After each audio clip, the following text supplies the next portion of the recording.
friends, welcome to Law and GK. So friends, on this channel we discuss the contents of law and previous year papers of judicial services and other legal exams. So friends, in today's video we are going to discuss the landmark judgments of 2022. बहुत ही awaited video था ये, जो मैं अभी तक बना नहीं पाया था due to the ongoing series of UP Uttar Pradesh judicial services. अभी एग्ज़ाम आने ही वाला है तो उसमें भी काफ़ी क्वेश्चन आ सकते हैं इस वीडियो से। तो इस वीडियो को जो है पूरा देखिए आप, कोई भी केस आपने छोड़ना नहीं है। ये वीडियो आपके लिए बहुत ही बेनिफिशियल रहेगी। So friends, if you are new on this channel I would like to recommend कि आप जो है इस चैनल को जल्दी से सब्सक्राइब कर लीजिए, because it will be very beneficial for you in preparation for judiciary and other legal exams. And while subscribing, don't forget to press the bell icon so that you can get the notification for our upcoming videos. And if you like this video, just click the like button over there and appreciate this with your friends so that they can come to know about this channel as well. And अगर आपको हमारे efforts अच्छे लगे हों तो in addition to like and subscribe, kindly give us a super thanks. तो without wasting any time, let's move on to the judgment. तो first judgment हम कर रहे हैं union of India versus Alapan Bandyopadhyay. तो इसमें क्या कहा गया था कि जो डिसीजन होते हैं ट्राइब्यूनल के, they can be scrutinise by the jurisdictional high court. तो हाई कोर्ट के ऊपर कोई बैन नहीं है कि भाई वो ट्राइब्यूनल का कोई डिसीजन स्क्रूटनाइज नहीं कर सकते। एंड जो डिसीजन है ट्राइब्यूनल के, उसको स्क्रूटनाइज कौन करेगा? Only a judicial high court. मान लो कि ट्राइब्यूनल है महाराष्ट्र में, तो महाराष्ट्र में बॉम्बे हाई कोर्ट के पास इसका जुडिक्शन है। ये नहीं कि जी हाँ कर्नाटका हाई कोर्ट भी उस ट्राइब्यूनल के जुडिक्शन को देखेंगे, ठीक है ना। Only a judicial high court has right to scrutinise the tribunal decision. Okay, अब बहुत सारे केसेस में होता है ना कि जो DRT हैं, डेट रिकवरी ट्राइब्यूनल, जहाँ पर कमर्शियल रिकवरी केसेस जो आ जाते हैं तो उनके डिसीजन रिव्यू करते हैं। मान लो DRT चंडीगढ़ है तो चंडीगढ़ में Punjab and Haryana high court करेगा, DRT अगर दिल्ली है तो दिल्ली हाई कोर्ट करेगा। तो रिस्पेक्टिव हाई कोर्ट ही उसको जुडिशन में जो है स्क्रूटनाइज कर सकते हैं, ठीक है। तो इस केस में ये कहा गया था union of India versus Alapan Bandyopadhyay. Next है नील ओरेलियो न्यून्स। जो नीट में OBC जो कोटा था उसके लिए ये जजमेंट आई थी कि भाई जो कोटा दिया गया है नीट एग्ज़ाम्स में वो वैलिड है। तो मेरिट की definition can not be reduce to performance in competitive exams, ये भी बोला गया था। और ये मैंने क्यों लिखा है यहाँ पर, बिकॉज ये अगर आ जाए कि भाई ऐसे ये पूरी स्टेटमेंट दे दी, पूछा गया भाई कौन से केस में बोला गया था, तो ये था नील ओरेलियो। ओरेलियो याद रखिए, आपको याद आ जाएगा इससे। मेरिट किसकी है? ओरेलियो की, या फिर नील्स की, या फिर न्यून्स की, इस तरीके से आप याद कर सकते हैं। फिर है lawyer voice versus state of Punjab. 2022 की जजमेंट है कि इस पर आई थी। PM सिक्योरिटी लैप्स हुआ था पंजाब में, उस पर जो है एक जुडिशियल कमेटी बनाई गई थी फॉर्मर सुप्रीम कोर्ट जज इंदू मल्होत्रा के अंडर, ठीक है ना। तो इंक्वायरी कमेटी की हेड हैं ये। तो अगर पूछे भाई PM सिक्योरिटी लैब्स वाले केस में कौन जज है जिनको इंक्वायरी कमेटी का हेड बनाया गया था, तो दैट इज़ इंदू मल्होत्रा।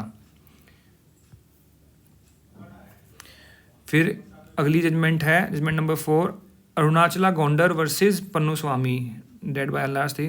ये काफ़ी इंपॉर्टेंट जजमेंट है। जिन स्टेट्स में हिंदू लॉ आता है तो वहाँ पर ये जो है जजमेंट काफ़ी पूछी जाने वाली है। हो सकता है यूपी में भी आ जाए, बिकॉज ये जजमेंट है rights of daughter as a coparcener. और इस जजमेंट में ये कहा गया था कि भाई जो प्रॉपर्टी एक डॉटर ने एक्वायर करी है after the death of her father as a coparcenary property, वो उसकी एब्सोल्यूट प्रॉपर्टी है एज पर सेक्शन 14, और उस पर कोई भी रिस्ट्रिक्शन नहीं लगा सकते। वो उस प्रॉपर्टी को जैसे मर्जी चाहे डाइवर्स कर सकती है। नेक्स्ट है 5, reservation in promotion, supreme court issue direction. तो कौन से केस में डायरेक्शन दी है रिजर्वेशन इन प्रमोशन पर? Jarnail Singh versus Lakshmi Narayan Gupta and other matters. तो प्रमोशन जरनैल का प्रमोशन होना है, तो वो याद रखिए आप, इससे याद रहेगा आपको। कुछ और बना लीजिए अपना याद करने के लिए। काफ़ी जजमेंट्स हम डिटेल्स में नहीं डिस्कस कर रहे हैं। अगर आपको डिटेल में पढ़नी जजमेंट तो ऑब्वियसली आप तो अपने आप जाकर पढ़ सकते हैं, बट हमें यहाँ पर 1 लाइनर याद करने ताकि आपके एग्जाम में आप जो है उसको ईजिली क्रैक कर दें। Next 6, legislature can not protect action taken under the unconstitutional law by enacting a saving clause. That is a case of state of Manipur. Manipur की देखिए एक फेमस जजमेंट हुई है ये वाली, state of Manipur versus Surja Kumar Okram. तो इसमें जो कलरेबल लेजिस्लेशन की डॉक्ट्राइन है उसको अप्लाई किया गया था कि what you can not do directly you can not do indirectly. कोई अनकॉन्स्टिट्यूशनल प्रोविजन है उसको आप सेविंग क्लॉज लगा के एक्ट में उसको वैलिड नहीं कर सकते। 7 examine private witness first and try to complete their chief cross examination on the same day. कौन से केस में कहा गया था ये? Rajesh Yadav versus state of UP. तो ये विटनेसेस के ऊपर एक ये जजमेंट है, एविडेंस एक्ट के उसमें पूछी जा सकती है। Rajesh Yadav versus state of UP. फिर है 8 Mrs X versus general registrar high court of Madhya Pradesh. इसमें क्या हुआ था कि एक वुमेन जज ने, इन्होंने एलिगेशन लगाया दूसरे जज पर, तो उनको ही निकाल दिया, वुमेन जज को ही निकाल दिया। तो सुप्रीम कोर्ट ने डायरेक्ट किया एमपी हाई कोर्ट को टू रीइंस्टेट वुमेन डिस्ट्रिक्ट जज who raise sexual harassment complaint against high court जज। हाई कोर्ट का जज है वो वुमेन डिस्ट्रिक्ट जज को जो है सेक्सुअली हरास कर रहा था, तो उन्होंने कंप्लेंट की, तो उसी को निकाल दिया। बताओ, लेकिन सुप्रीम कोर्ट से उनको एक रिलीफ मिला। तो केस का नाम वहाँ एक्स किस लिए लगाते हैं? ताकि जो पार्टी है वो अपना नाम जो है बताना नहीं चाह रही, उसका नाम जो है सीक्रेट रखा जा रहा है। नेक्स्ट है 9 केस आया Shri Bapuji Raoji Shah versus S Hussain Zaidi and others. तो गंगूबाई काठियावाड़ी मूवी थी, उसकी रिलीज पर कह रहे थे कि भाई ये हमारा सेंटिमेंट हर्ट हुए हैं, इसको बैन किया जाए, ठीक है ना। तो सुप्रीम कोर्ट ने कहा कि mere hurting of sensibility not defamation, one can not allege defamation merely on the ground of hurt sensibilities. Court further observe that CBFC certification raises the presumption that film is not defamatory. तो defamatory नहीं है। तो बापूजी काठियावाड़ी गंगूबाई है ना, देखो गंगू बाबू, तो उससे आप जो है कनेक्ट कर सकते हैं। नेक्स्ट है 10 section 207 CRPC accused can be given a copy of protected witness statement with identity redacted. मतलब दो साथ में जो आप इन्फॉर्मेशन प्रोवाइड करते हो अक्यूज्ड को, उसमें जो है आप विटनेस की स्टेटमेंट भी दे दो, लेकिन विटनेस की आइडेंटिटी आप जो है वो छुपा सकते हो, ज़रूरी नहीं कि बतानी है। तो भाई ऐसा कोई विटनेस आया हो। तो केस कौन सा? ये वाहिदुर रहमान पैरावर से UT of Jammu Kashmir. Next है 11 state transfer policy must give consideration to importance of protecting employees family life. कौन से केस में बोला गया है? SK Naushad Rahman versus union of India. ये कई नौकरी ऐसी होती हैं सेंटर की जहाँ पर की जो जॉब है ट्रांसफरेबल रहती है, जैसे IAS IPS हो गई या फिर कोई भी सेंटर की नौकरी होगी वो ट्रांसफरेबल है ही है। लेकिन अभी कभी कैसा होता है ना, मान लो जॉब वाइफ भी जॉब पर है, बच्चे कहीं और पढ़ रहे हैं, अब उसको भेज दिया, वो मान लो वो है दिल्ली में, उसको भेज दिया साउथ में या फिर नॉर्थ ईस्ट में कहीं दूर, उससे फैमिली लाइफ ना बड़ी डिस्टर्ब हो जाती है, बहुत दिक्कतें आती हैं। तो कुछ ऐसा करना चाहिए ताकि unless until it is extremely necessary, जो फैमिली है उसको डिस्टर्ब करना नहीं चाहिए। जो लोग सेंटर की नौकरी कर रहे हैं उनको पता ही होगा कि कैसे लाइफ है। स्टेट में तो फिर भी चल जाता है, मान लो कि थोड़े किलोमीटर पे ही है। अब ऐसे राजस्थान स्टेट हो गई, UP स्टेट हो गई, एक साइड से दूसरे कोने पे कर दिया, दैट इज़ ऑल्सो डिफिकल्ट। ये स्टेट के लिए बोला गया था SK Naushad Rahman versus union of India में। नेक्स्ट 12 डिस्ट्रिक्ट जज selection 35 year minimum age limit prescribe by high court not against article 233 of the constitution. जो डिस्ट्रिक्ट जज की सिलेक्शन की एज 35, उसको चैलेंज किया गया था कि भाई कॉन्स्टिट्यूशनल नहीं है। केस कौन सा है? High court of Delhi versus Devina Sharma. और हाई कोर्ट दिल्ली लिखा हो तो आप समझ ही जाएंगे वहाँ पर। Next 13 no legal mandate that same bank pensioner must be given same pension. अब देखिए ये OROP 1 रैंक 1 पेंशन स्कीम पर ये जो है जजमेंट आई है Indian ex service movement versus union of India में। अब जो सेम रैंक पर है ज़रूरी नहीं भाई उसको पेंशन भी सेम मिले, सुप्रीम कोर्ट ने ऐसा बोला है। तो इतना याद रखिए कि पेंशन पर कौन सी है? Ex serviceman. भाई एक्स सर्विसमैन कौन होता है? जो जिन्होंने आर्म फोर्सेज में काम किया, दैट आर एक्स सर्विसमैन। उससे आप समझ जाएंगे पेंशन और एक्स सर्विसमैन को पेंशन ही मिलती है। Next 14 insurance policy condition barring filing of claim after specified period void contrary to section 28 contract act. अब इसके लिए आपको पता होना चाहिए व्हाट इज सेक्शन 28। सेक्शन 28 क्या है? मैं कई बार बता चुका हूँ कैसे याद करना है। देखिए जो वॉइड कॉन्ट्रैक्ट्स हैं वो कहाँ पर मेंशन किए गए हैं, 25 से और 30 तक, ठीक है। तो मैंने बताया CMT लव, CMTLUW 25 में without consideration, restraint of marriage 26, restraint of trade 27, restraint of legal proceeding 28, uncertain 29 and wagering 30। तो इस तरीके से याद कर सकते हैं। तो इस तरीके से आपको याद आ जाएगा कि हाँ सेक्शन 28 तो रेस्टेंट ऑफ लीगल प्रोसीडिंग्स है।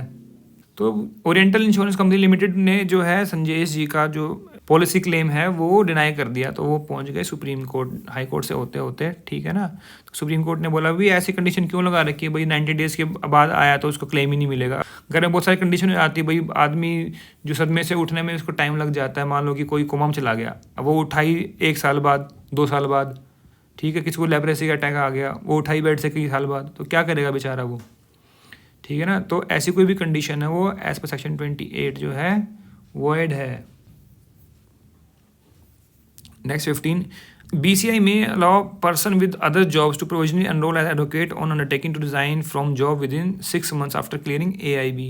देखिए कई बार ऐसा होता है ना कि लोग जॉब में होते हैं फिर LLB कर लेते हैं और कहते हैं कि जी भाई हमें भी JIB का एग्ज़ाम देना है, हमें भी प्रैक्टिस करनी है।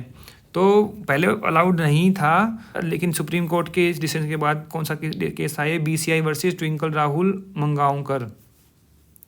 ठीक है, उसमें बोला है कि भाई अगर वो 6 महीने में जॉब छोड़ देते हैं, अंडरटेकिंग देते हैं, तो आप उनको अलाउ कर दो to provisionally enrol as advocates, लेकिन उनको 6 महीने के अंदर जो है जॉब छोड़नी पड़ेगी अगर प्रैक्टिस में आना है तो। Next 16, nobody can be forced to get vaccinated. Vaccine mandates not proportionate. Forcing is against the right to have bodily integrity. कौन सा केस में बोला गया है, Jacob Puliyel versus union of India. अभी चल रहा था ना कि भाई वैक्सीन नहीं लगवाई है तो कहीं आप जा नहीं सकते, कोई आपको एंट्री नहीं देगा, पुलिस भी आपको पकड़ लेगी, वैक्सीन है तभी आप घूम सकते हो। तो कई लोगों ने इस पर RTI भी लगाई, न्यूज़ में भी काफ़ी था कि भाई वैक्सीन लगवाना मैंडेटरी नहीं है, it is only A precautionary step. ठीक है ना। और कहीं भी डेटा ऐसा नहीं है कि भाई जो वैक्सीन लगवाई हैं जिन्होंने वो ज़्यादा सेफ़ हैं जिन्होंने वैक्सीन नहीं लगवाई है।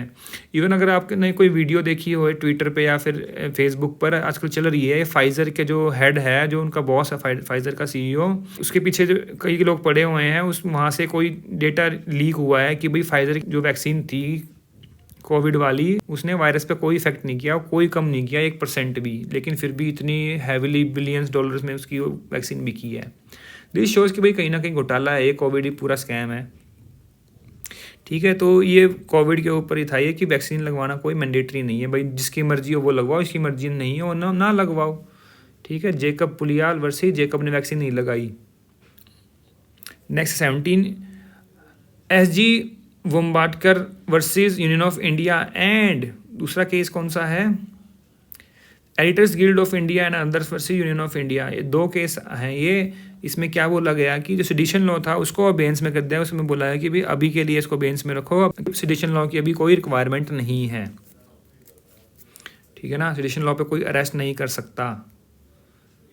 SG वोम्बाटकर एंड एडिटर गिल्ड, मान लो ऑप्शन A बना दिया और B बना दिया, C कर दिया बोथ, या फिर D कर दिया नन ऑफ द, तो ऑप्शन होगा बोथ। ठीक है। Next 18, domestic violence victim can enforce her right to reside in shared household even if she has not actually lived there. कौन से केस में बोला गया था, प्रभा त्यागी वर्सेस कमलेश देवी। तो डोमेस्टिक वायलेंस के जो विक्टिम हैं वो उस हाउस होल्ड में शेयरली रह सकते हैं, जरूरी नहीं कि निकालना पड़ेगा उसको। ठीक है, तो प्रभा त्यागी वर्सेस कमलेश देवी, याद रखिए ये केस, ये किसके साथ, वो प्रभा के साथ डोमेस्टिक वायलेंस हुई है। Okay. Next 19, wife DD can be use to prove cruelty even if husband is acquitted of charges relating to her death. कौन से केस में कहा गया, Sundaram versus state of Kerala. अब किसी वाइफ ने जाते जाते मरते मरते DD दे दी कि भाई मेरा पति जो है मुझे मारता पीटता था, उसकी वजह से मेरी डेथ हो रही है।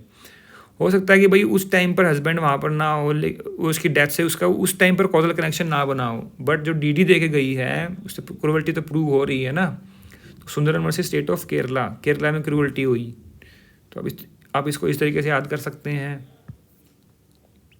Next 20, remission to be considered by government of state where the crime was committed even if trial was transfer to another state. ये वाला केस था Radhe Shyam Bhagwan Das Shah versus state of Gujarat. तो सुप्रीम कोर्ट कहता है कि अगर आपने किसी को रिलीज करना है तो कि जहाँ पर वायलेंस की थी उस कन्विक्टेड पर्सन ने, तो वहाँ से आप जो है रेमिशन लीजिए। तो राधे श्याम गुजरात याद कर लीजिए। Next 21, supreme court order release of Perarivalan life permit of Rajiv Gandhi session case. तो इनको छोड़ दिया गया 32 साल के पनिशमेंट के बाद। AG versus state through SP Tamil Nadu. Perarivalan है जो राजीव गांधी असोसिएशन केस में जो है ये कन्विक्ट थे। ठीक है ना। नेक्स्ट 22, नवजोत सिंह सिद्धू से रिलेटेड जो केस था जिसमें इनकी पनिशमेंट को एनहेंस कर दिया गया था 2 years के लिए। तो कौन सा केस है, Jaswinder Singh death through LR versus Navjot Singh Sidhu.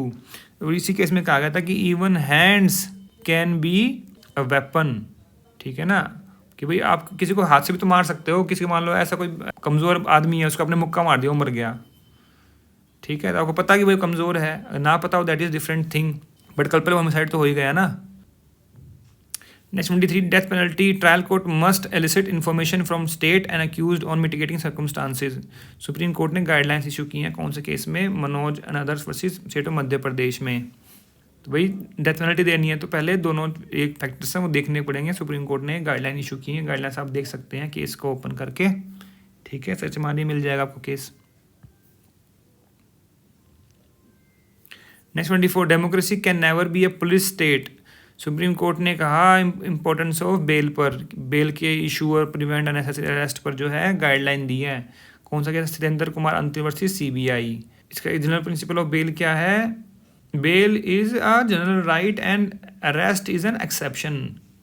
उल्टा होता है हमारे, बेल एक्सेप्शन बना देते हैं, अरेस्ट तो कभी भी कर लिया, ठीक है ना। बेल जो है वो तो देना ही चाहिए जहाँ पॉसिबल है, अरेस्ट को आप जो है एक्सेप्शन रखो, भी एक्सेप्शनल केसेस में अरेस्ट करना है। Next 25, Bhola Kumar versus state of Chhattisgarh में क्या कहा गया, detention beyond release date violates the article 21, right to dignity, right to life, right to live with dignity. अब ये भोला कुमार था, इसको जो है कई साल एक्सेस कन्विक्शन में रखा गया जबकि इसकी पनिशमेंट खत्म हो चुकी थी, तो सुप्रीम कोर्ट ने इसको 7.5 लाख जो कंपनसेशन दिया। Next 26, all women entitled to safe legal abortion, distinction between married and unmarried woman is unconstitutional. ये कहा गया X versus principal secretary health and family welfare department NCT Delhi. तो ये एक अनमैरिड लड़की थी, शी गॉट प्रेग्नेंट, ठीक है, अब शादी तो हुई नहीं थी इसकी, तो she went to that health care centre कि भाई मेरे को टर्मिनेट कर दो, उन्होंने मना कर दिया, हाई कोर्ट पहुंची, हाई कोर्ट से रिलीफ नहीं मिला, सुप्रीम कोर्ट ने फिर इसको रिलीफ दिया कि भाई मैरिड वुमेन अनमैरिड वुमेन पे जो आप डिफ्रेंशिएट कर रहे हो that is violation of article 14, ठीक है, इक्वलिटी के खिलाफ है ये तो।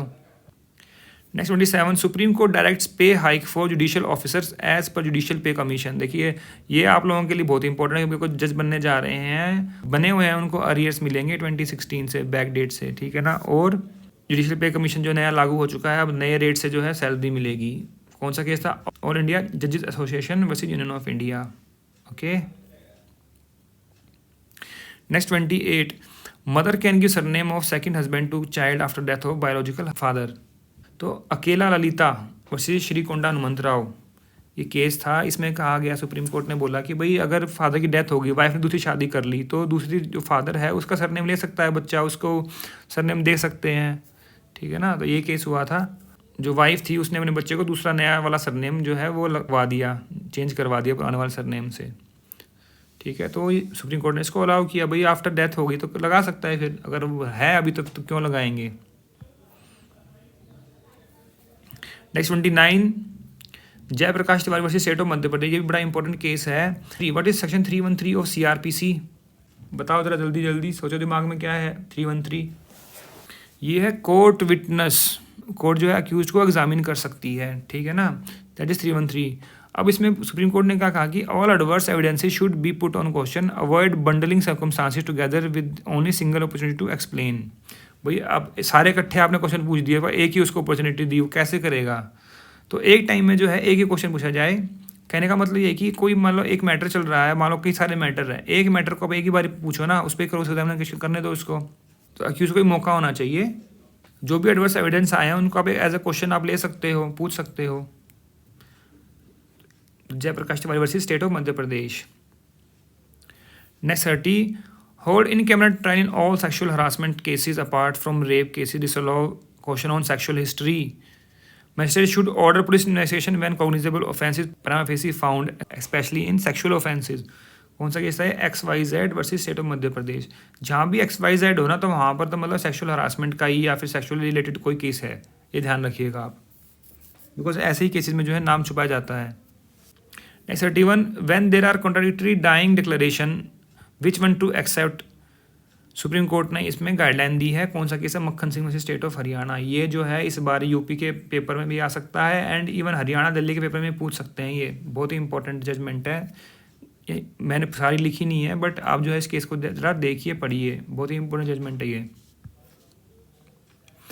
Next 32, pre institution mediation under section 12A of commercial courts act is mandatory, suit filed violating this liable to be rejected. तो कौन से केस में कहा गया ये, messrs Patil automation private limited versus Raheja engineer private limited. जो भी कमर्शियल डिस्प्यूट्स हैं वो कमर्शियल कोर्ट जाते हैं, लेकिन उससे पहले क्या है 12 एक कहता है कि आप जो है पहले मीडिएशन करवाओ, क्या पता मीडिएशन में ही सॉल्व हो जाए। और मीडिएशन इज मैंडेटरी, अगर आप विदाउट मीडिएशन गए तो आपका जो है वो रिजेक्ट कर देंगे केस, ठीक है ना। Next 33 section 3(2) of Benami transaction prohibition act declare as unconstitutional. तो 3(2) है बेनामी ट्रांजेक्शन जो अवॉइड जो मना करता है कि बेनामी ट्रांजेक्शन नहीं हो सकते, उसको जो है अनकॉन्स्टिट्यूशनल घोषित कर दिया गया union of India versus Ganpati Dealcom में। देख लीजिए जरा इस केस को। 34 डोंट कंफ्यूज और confound readers, supreme court issue guidelines on writing simple and lucid judgments. Supreme court जज कहते हैं भाई आप सिंपल रखो ताकि जो पढ़ने वाला उसको समझ में तो आए, अब ऐसे इतनी कॉम्प्लेक्स लैंग्वेज आप लिख देते हो। कई बार तो ऐसे केसेस होते हैं पता ही नहीं होता कि हाँ भी इसमें जो है हाँ किया है या ना किया है केस में। तो बोला गया SBI वर्सेस अजय कुमार सूद में कि भाई राइटिंग जो सिंपल रखिए, ठीक है। नेक्स्ट 35 फैमिलियर रिलेशनशिप में take the form of domestic unmarried partnership और क्वियर रिलेशनशिप। सुप्रीम कोर्ट ने ऑब्जर्व किया while holding a typical family unit are also entitled for the equal protection of law. कौन से case में कहा गया, Deepika Singh versus CAT में, CAT सेंट्रल एडमिनिस्ट्रेटिव ट्राइब्यूनल, कि भाई अगर आप अनमैरिड रह रहे हो एज अ डोमेस्टिक रिलेशनशिप के उसमें रह रहे हो तो डोमेस्टिक लॉ भी आप पे अप्लाई हो जाता है। Next 36 remission to be considered without application once convict is eligible. जब एक बार एलिजिबल हो गया रेमिशन तो उसकी ज़रूरी नहीं कि वो अगर एप्लीकेशन देगा तभी आप उसकी रेमिशन करोगे, ये काम जो है स्टेट का काम है, ठीक है। Rashidul Zafar versus state of UP, तो रेमिशन में 2 जजमेंट हो गई, एक तो राधेश्याम वाली कि भाई जिस स्टेट में क्राइम हुआ है वो स्टेट रेमिट करेगी और एप्लीकेशन की ज़रूरत नहीं है, राशिद केस में बोला गया है ये। Next 37 once buried body should not be disturbed. Supreme court suggest enactment of law on exhumation. भाई जो एक बॉडी जो दफना दिया गया उसको दोबारा से जो है उठाना नहीं चाहिए, इस पे जो है सुप्रीम कोर्ट ने बोला है कि आप इस पर कोई लॉ बनाइए। कौन सा केस था ये, Mohammad Latief Magrey versus union territory of Jammu and Kashmir. Next 38 no separate domicile for states, state recognition can not take away fundamental right of citizen of India to reside settle in any part of the country. इसमें हुआ क्या कि जो ये रायडू जी थे पहले थे ये आंध्रा में, अब आ गए तेलंगाना में, तो कहते हैं भी यहाँ का डोमिसाइल तो नहीं चलेगा आपका, पुराने वाला नया बनवाओ। पहले तो स्टेट एक ही था, दोबारा रीऑर्गेनाइजेशन हो गई है उसकी, तो क्या ज़रूरी थोड़ी है रीऑर्गेनाइजेशन कि भाई वो फिर से जो डोमिसाइल चेंज करे, तो उसकी ज़रूरत नहीं है। ये केस आप ध्यान कीजिएगा। नेक्स्ट 39 ये बड़ी इंपॉर्टेंट जजमेंट है, इसमें बोला गया था कि जो लार्जर बेंच है उनका जजमेंट जो वो प्रिवेल करेगा रिगार्डलेस नंबर ऑफ जजेस इन दी मेजोरिटी, ठीक है ना। मान लो कि 7 जजेस बेंच का डिसीजन है और एक है 3 जजेस बेंच का डिसीजन, तो 7 वाला जो है वो प्रिवेल करेगा अगर वो उसको ओवर रूल करता है तो, या फिर उससे कॉन्ट्राडिक्शन में है, ठीक है। Trimurti fragrance versus government of NCT Delhi. Next 40 फिर केस आया Sonadhar versus state of Chhattisgarh का। इसमें सुप्रीम कोर्ट ने क्या बोला कि भाई जिन्होंने 10 साल कंप्लीट करनी है सेंटेंस के, whose appeal won't be heard soon, जिनकी अपील आप सुन नहीं रहे हो उनको क्या करो, बेल दे दो, अंदर रख के क्या फ़ायदा है उनका, 10 साल तो रह ही आए वो। नेक्स्ट 41 ये भी बड़ा इंपॉर्टेंट केस है यूनियन ऑफ इंडिया केस में। क्या हुआ था कि सेक्शन 66 ऑफ IT एक्ट को अनकॉन्स्टिट्यूशनल डिक्लेयर कर दिया गया, लेकिन पुलिस फिर भी जो है उस पर केस फाइल कर रही है, अरेस्ट कर रही है, तो वो नहीं करना है। PUCL people's union for civil liberty versus union of India 2022 वाले केस में ये डिसाइड किया गया था, ठीक है। उस पर प्रोसिक्यूट नहीं कर सकते 66A में। Supreme court issue direction to enforce या सिंगल जजमेंट। नेक्स्ट 42 ये बड़ा इंपॉर्टेंट जजमेंट है, जनहित अभियान वर्सेस यूनियन ऑफ इंडिया। जो भी EWS कोटा जो दिया गया है by the 103rd constitutional amendment, supreme court ने उसको वैलिड बताया है बाय 3-2 मेजोरिटी। जो CJI थे पहले UU Lalit and justice Bhatt, उन्होंने जो है डिसेंट दी थी अपनी, तो कई बार यही पूछ लेते हैं कि भाई डिसेंट किसने दी थी, केस का नाम बता देंगे, बोलेंगे भाई EWS कोटा पर डिसेंटिंग जजेस कौन कौन थे, ठीक है ना। तो इस तरीके से ललित जी और भट्ट जी को याद रखिएगा। ललित भट्ट आप ऐसे याद कर सकते हैं, नाम लग रहा है ना कि एक बंदे का नाम है। नेक्स्ट 43 अब in re policy strategy for grant of bail, supreme court issue guidelines on disposing cases through plea bargaining, compounding offence and probation of offenders act. भाई जितने हो सके उनको आप बेल दीजिए, प्ली बार्गेनिंग में लगवाइए, बिकॉज अंदर रखे लोगों को कोई फ़ायदा नहीं है, वो सिर्फ जेल भरना हो गया, सरकार का खर्चा ही बढ़ता है, उनको सुधारने की कोशिश करनी है, ठीक है ना। Next 44, Supreme Court bans two finger test and says it is based on patriarchal mindset and sexually active women cannot be raped। ठीक है, तो ये कौन सा केस में से झारखंड वर्सेस शैलेंद्र कुमार राय। तो इस केस में जो है ये टू फिंगर टेस्ट जो बोलते थे कि भाई रेप केस में देखना है टू फिंगर टेस्ट में आ रहा है कि नहीं आ रहा, तो उसको बैन कर दिया गया, अब टू फिंगर टेस्ट नहीं हो सकता। नेक्स्ट केस आया Narayana medical college versus state of Andhra Pradesh. ये बड़ा इंपॉर्टेंट है। इसमें जो है नारायण मेडिकल कॉलेज कहता है कि भाई हमें जो है आप एग्जम्पशन दो इनकम टैक्स में, इनकम टैक्स कम लगाओ, लेकिन सुप्रीम कोर्ट ने बोला कि education is not a business. आप लोगों ने इसको बिजनेस बना रखा है। इन्होंने क्या किया कि 7 टाइम फीस बढ़ा दी। बताओ, मान लो 7-8 लाख, मान लो 30-40 लाख कर दिया उसको। Tuition fees shall always be affordable and quashes enhancing private medical college fee by 7 times. भाई आप इतना नहीं बढ़ा सकते, बिजनेस थोड़ी है ये, एजुकेशन के लोगों ने बिजनेस बना रखा है। तो अगर आप कमर्शियल एक्टिविटी कर रहे हो तो आपको इनकम टैक्स भी देना पड़ेगा, उस हिसाब से ही आपको एग्जाम्प्ट नहीं कर सकते इनकम टैक्स में। ये भी इसी केस में कहा गया था, याद रखिएगा थोड़ा सा। Next 46, section 319 CRPC, power has to be exercised before the pronouncement of sentence in case of conviction. ये कहा गया Sukhpal Singh Khaira versus state of Punjab में। और इससे पहले जजमेंट्स आई हैं Dharampal versus state of Haryana, Hardeep Singh versus state of Punjab, बड़ी इंपॉर्टेंट जजमेंट है 319 पर। Nar Singh versus state of UP, अब ये आगे सुखपाल सिंह खैरा। तो 319 पे हमेशा क्वेश्चन आता है मेंस के एग्जाम में, हर पेपर में मिल जाएगा आपको, ऑलमोस्ट हर पेपर में आता है। तो ये जजमेंट्स आपने लिखनी है, ध्यान रखिएगा, बड़ी इंपॉर्टेंट जजमेंट है। इसमें कहा गया कि भाई मान लो कि एक बंदे को कन्विक्शन हो रहा है और बाद में पता लगा कि एक बंदा और इन्वॉल्व है, तो उसकी प्रोनाउंसमेंट ऑफ सेंटेंस से आप पहले जो है 319 जो है उसकी पावर जो है आप एक्सरसाइज कर लीजिए। नेक्स्ट 47, ये केस है Kamla Neti deceased versus special land acquisition officer. अब ये केस क्यों इंपॉर्टेंट है? ये केस हिंदू सक्सेशन एक्ट से जो है वो रिलेटेड है। अब इसमें क्या बोला गया सुप्रीम कोर्ट द्वारा कि scheduled tribe women not entitled to any right of survivorship under Hindu succession act. तो जब सर्वाइवरशिप को कैंसिल कर दिया गया है, रिमूव कर दिया गया और सक्सेशन ही अलाउड है हिंदू सक्सेशन एक्ट में, तो फिर सर्वाइवरशिप जो है वो नहीं उसको एंटाइटल कर सकते। ठीक है, इसमें मैंने लिखा है काफ़ी, इसमें ऐड किया है बिकॉज ये इंपॉर्टेंट था बताना, तो आप वीडियो को पॉज करके पढ़ सकते हैं ये। नेक्स्ट है 48, collegium discussion can not be in public domain. अब अंजलि भारद्वाज ने RTI लगाई सुप्रीम कोर्ट में, बताओ भी क्या डिस्कस हुआ आपका जो कोलिजियम सिस्टम है, किस देश को आप क्या बना रहे हो, CGI कौन बन रहा है, डिस्कशन क्या हुई वो बताओ। Only final resolution can be considered as decision, whatever is discussed is not required and not to be public domain. RTI में भी नहीं आता वो। अब क्या डिस्कस हुआ, अब डिसीजन तो आप मांग सकते हो। अब आप कोलिजियम का छोड़ो, किसी और का, मान लो गवर्नमेंट ऑफिस है कोई, डिस्कस कर रहे हैं भाई हाँ भाई क्या करना है इसका, तो डिस्कशन क्या हो रही है वो किसको कैसे बताएं, that is not a written thing. Decision तो लिए जाते हैं, वो राइटिंग में होते हैं, वो आप ले लो as a RTI।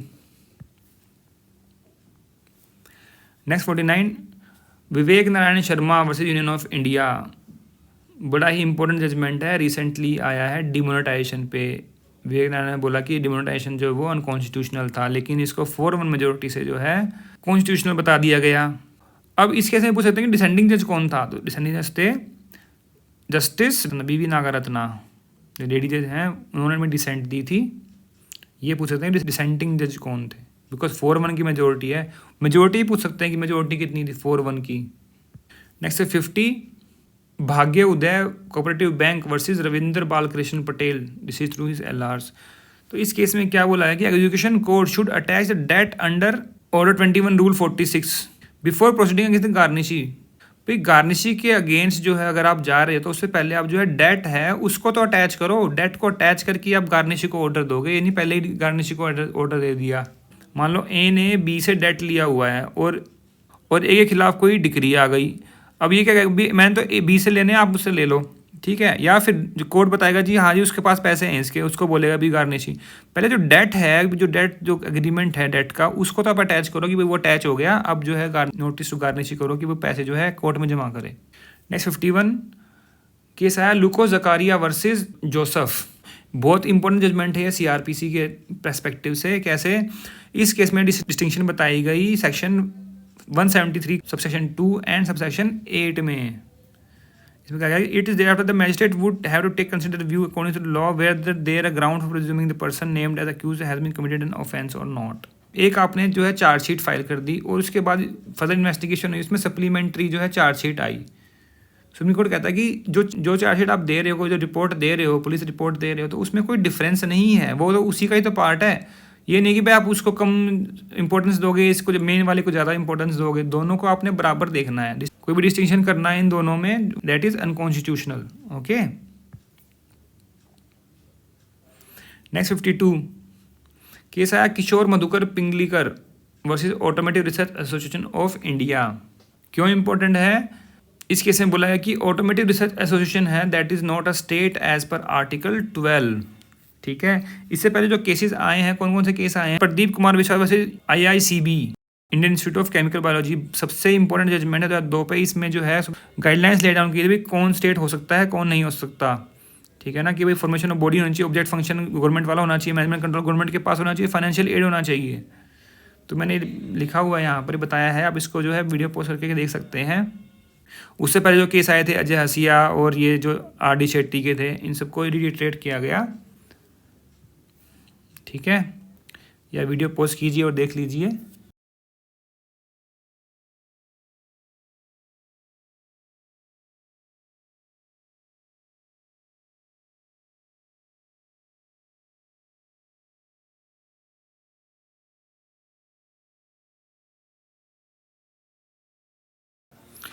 Next 53 state of MP versus RD. Sharma. ये मैथ वाले आर.डी. शर्मा नहीं है। सुप्रीम कोर्ट ने बोला कि equal pay for equal work it is not a fundamental right vested in an employ but certainly constitutional goal. कहाँ पर है equal pay and equal work? DPSP है ये। ऑलराइट, ये डीपीएसपी है, it is not a fundamental right. भाई एक काम के लिए, अब जैसे मान लीजिए कोई गवर्नमेंट इंस्टीट्यूशन है, जैसे मान लो बैंक है, एक ही काम स्केल 1 कर रहा है, एक ही काम स्केल 3 कर रहा है, बट पे क्या उनको इक्वल मिल रही है? नहीं मिल रही, बिल्कुल भी नहीं मिल रही, और एक ही काम कर रहे हैं वो। तो वो जो है फंडामेंटल राइट नहीं है। फंडामेंटल राइट है सबको फिर वो तो बराबर पे मिले, फिर तो कैटेगराइजेशन हो ही नहीं पाएगा किसी भी एंगल पे। जैसे ही उसने किसी जूनियर एम्प्लॉय ने बड़े वाले काम करके बोले मेरे को तो इक्वल पे दो, ठीक है ना, तो that is not a fundamental right. Next 54 very important हिजाब बैन केस कौन सा था? इशत शिफा वर्सेस स्टेट ऑफ कर्नाटका। हिजाब पे जो आजकल चल रहा था ये, तो इसमें 2 जजेस बेंच का डिसीजन था जो कि 1:1 से जो है वो डिसाइड किया गया, मतलब एक अगेंस्ट में यानी एक फेवर में। तो इसको फिर हायर बेंच के पास भेज दिया गया है। अभी हायर बेंच का डिसीजन आना बाकी है, बट केस का नाम आप याद रखिए, हिजाब बैन केस पूछ सकते हैं। इशत शिफा versus state of Karnataka. Next 55 to give a voice sample for the purpose of comparison does not violate Article 23 of the Constitution। कौन से केस में बोला गया? Mahesh Lal versus state of Kerala. Mahesh Lal के जो है वॉइस सैंपल लेने के लिए नोटिस भेजा गया, जिसको इन्होंने केरला हाई कोर्ट से क्वैश करवा लिया। फिर उसको जो है डिवीजन बेंच ने LPA में उसको अलाउ कर दिया गया। फिर लेकिन ये पहुंच गया सुप्रीम कोर्ट। तो सुप्रीम कोर्ट है कि कैसे वॉलेटिव है, आपके सैंपल तो वैसे भी ले सकते हैं, मान लो बोल रहे हैं तभी तो ले जा सकते हैं ना। आपके वॉइस सैंपल लेना कोई आपकी राइट टू प्राइवेसी या फिर आर्टिकल 23 का जो है वो वायलेशन नहीं है। नेक्स्ट 56 है, केस है विनोद कटार वर्सेस स्टेट ऑफ यूपी। इस केस में कहा गया कि भाई मान लो SLP फाइल की है, डिसाइड होगी, तो उसके बाद भी जो है जुवेनाइलिटी की प्ली जो है ली जा सकती है even after the final disposal of SLP। Juvenility raised belated stage often certain medical test assorted. तो इसमें केस में बोला गया था कई चीज़ें जो इंपॉर्टेंट चीज़ें हैं मैंने यहाँ पर मेंशन कर दी हैं, आप वीडियो पोस्ट करके देख सकते हैं इसको, ये भी काफ़ी इंपॉर्टेंट जजमेंट है।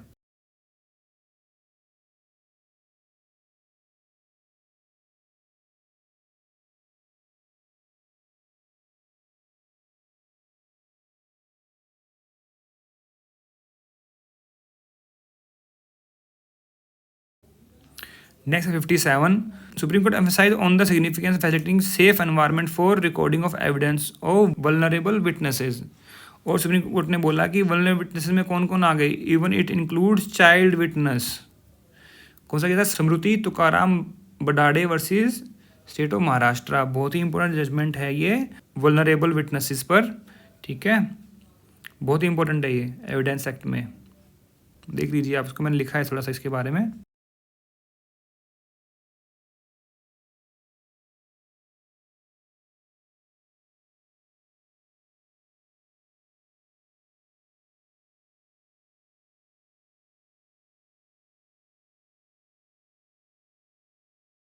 नेक्स्ट 58 केस है Vijay Madan Lal Chaudhary versus union of India. क्या बोला गया है इसमें, जो अभी काफ़ी न्यूज़ में था, ये ईडी की जो पावर है prevention of money laundering act में, वो काफ़ी ज़्यादा पावर्स दे रखी हैं, और ईडी के जो इन्वेस्टिगेशन पावर्स है उस पर केस किया गया था भाई ये इनके पास पावर क्यों है, अभी जो है अनकॉन्स्टिट्यूशनल है।